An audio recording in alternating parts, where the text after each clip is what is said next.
ईश्वर की देन है। आंध्र प्रदेश की लोक कथा।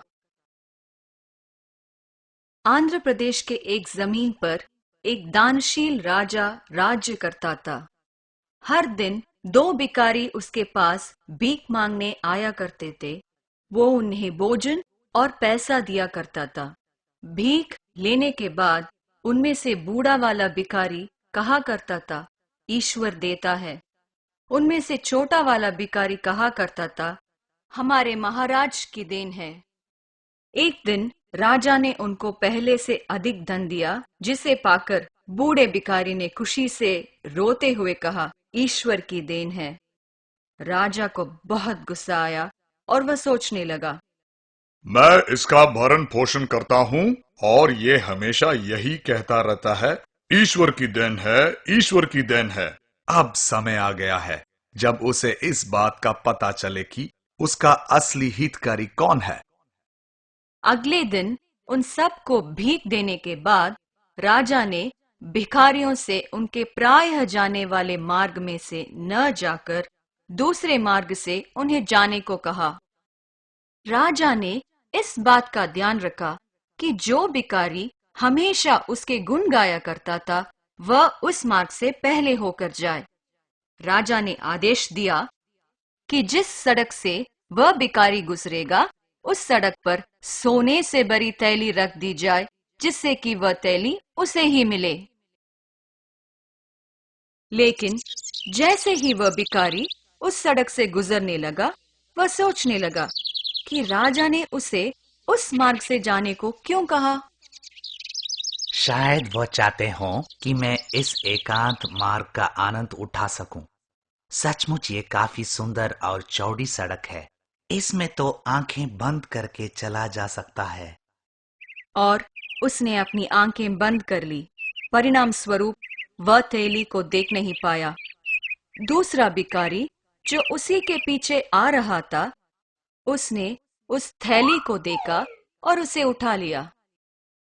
आज का दिन मेरे लिए बहुत ही शुभ है। ईश्वर ने मेरे लिए इनाम भेजा है।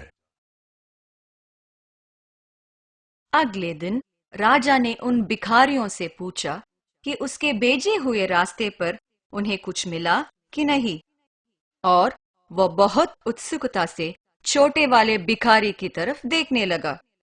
लेकिन भिखारी ने अपना सर हिलाया। महाराज, सड़क तो बहुत सुंदर थी, लेकिन मुझे वहां कुछ नहीं मिला। लेकिन मुझे वहां सोने से भरी थैली मिली। ईश्वर देता है। राजा ने अब इस बात का दृढ़ निश्चय कर लिया कि वह बूढ़े वाले भिखारी को ये दिखाकर रहेगा कि वह उसका असली पालन करता है। जैसे ही सारे भिखारी जाने लगे, राजा ने उस छोटे वाले को बुलाकर उसे एक कद्दू दिया। कद्दू को खोखला करके उसके अंदर चांदी के सिक्के भरे गए थे, लेकिन भिखारी ये नहीं जानता था। रास्ते में उसने कुछ पैसों के लिए उसे एक व्यापारी को बेच दिया। अगले दिन राजा ने उन भिखारियों से पूछा यदि कोई महत्वपूर्ण घटना पिछले दिन घटी, और वह बहुत उत्सुकता से छोटे वाले भिखारी की ओर देखने लगा। कुछ नहीं महाराज, आपने जो कद्दू मुझे दिया था, मैंने उसे बेचकर पहले से अधिक पैसे कमा लिए हैं। राजा को बहुत गुस्सा आया, लेकिन उसने अपने गुस्से को व्यक्त नहीं किया। और तुमने क्या किया? क्या तुमने भी पहले से अधिक कमाया? महाराज, निश्चित रूप से मैंने कमाया। जैसे ही मैं एक व्यापारी की दुकान के सामने से गुजर रहा था, उसने मुझे बुलाकर एक कद्दू दिया। जब मैंने उसे घर ले जाकर काटा, तो मैंने उसे चांदी के सिक्कों से भरा हुआ पाया। जैसे मैं हमेशा कहता आया हूं, ईश्वर देता है।